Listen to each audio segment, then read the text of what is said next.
Hey gang, Zippo again. This is the little 728 that, is that right, 728? Yep, 728 that I picked up last week. After getting it rewired and doing a number of other things to get it straightened out, I got me a blade hitch for it. It's a new old stock blade hitch. Thank you, Biggie Rat. This blade come from Geetings Simplicity dealership in Anderson that closed down last year. That's a 36-inch blade. It's actually for a walker tractor, but it works just fine on this 728. I kind of like it. So I had to make the lift rod for it, and all I used was full-size tractor rear implement sleeve hitch rod, and left the end on it, cut this end off and bent it so that it would fit and clear everything, just like factory. Works like a charm. Anyway, other than doing a little bit of work to it, I also had to get the rear end freed up. As I don't know how many people know, but these tractors articulate right in the middle. You sit, there's a rod or a pipe that goes through another pipe, a grease fitting. A lot of people don't know that grease fitting's down there, and they lock up. They wind up freezing up in place so they don't move back and forth.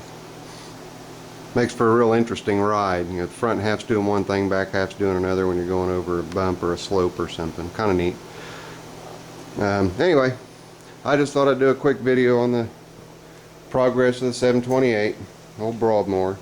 Tell you guys a little story too. That's about, let's see, 14, 15, yeah, about 15 years ago. No, 16 years ago, excuse me. Got a new neighbor, and that new neighbor bought the house next door to me at auction, and he started throwing a whole bunch of stuff away.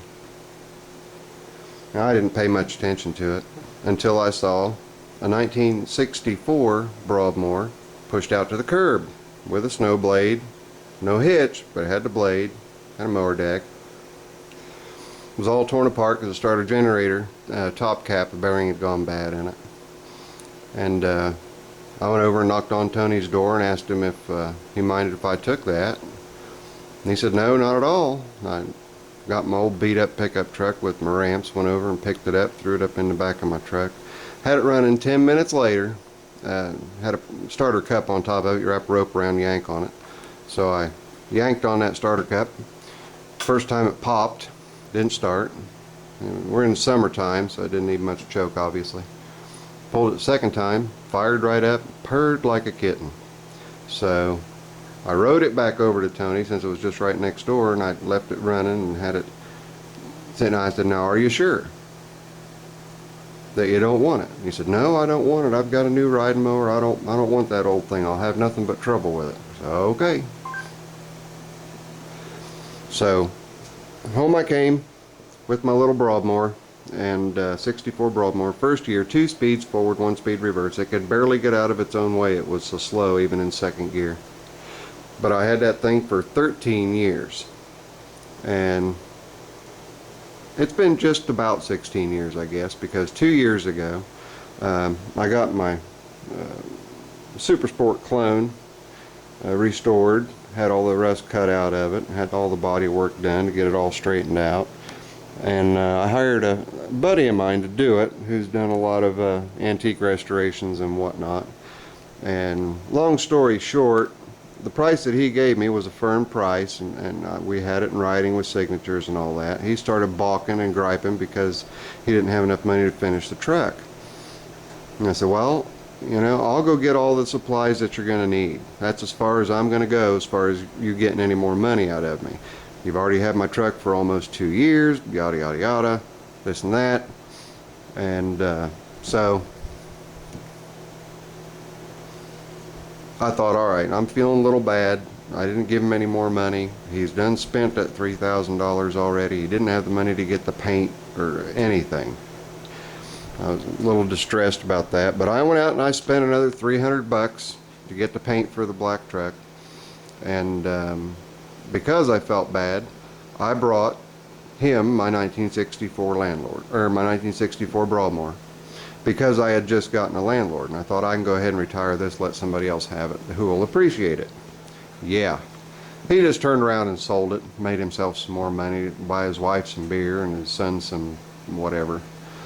But since then, I've regretted giving him that 64 Broadmoor, and this one come up on Craigslist. So I thought, well, I'll give her a shot. So this is going to stay in the family. Initially, when I saw it, I thought, oh, it's a small frame. It looks like a Yeoman or a Surf. Now I looked at the back tire and said, no, that's a Broadmoor. And I panned around to the back. I thought, oh yeah, okay, that's a keeper. And kid that had it had everything was tore apart, engine was unbolted, steering was all jacked. It just all kinds of stuff was messed up on it. So I went through it. All the wiring was incorrect and so on and so forth. So I went through and cleaned everything up and got everything to where I think it should be. Oh, it needs some choke because it's cold in here.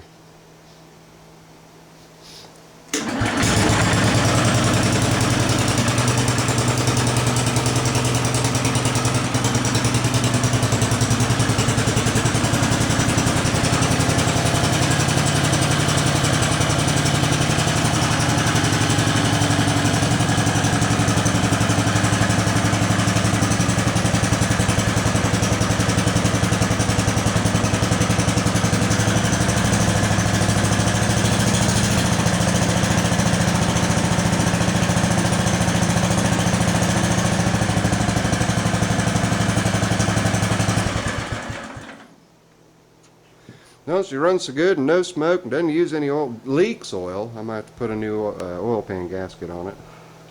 I'm going to see just how bad it leaks. If it leaks real bad, I'll tear it apart and fix it. If it just leaks a little, even Harleys mark their spot. So anyway, there's the 728. It's what I think, 71? 1971. Simplicity 728. Model number, I don't know if I can read it or not. 99577. I'm pretty sure that put it at a 1971. So a few years newer than my old Broadmoor, but it's a suitable replacement. Anyway, that's it, guys. Holler at you later. It's Zippo. I'm out.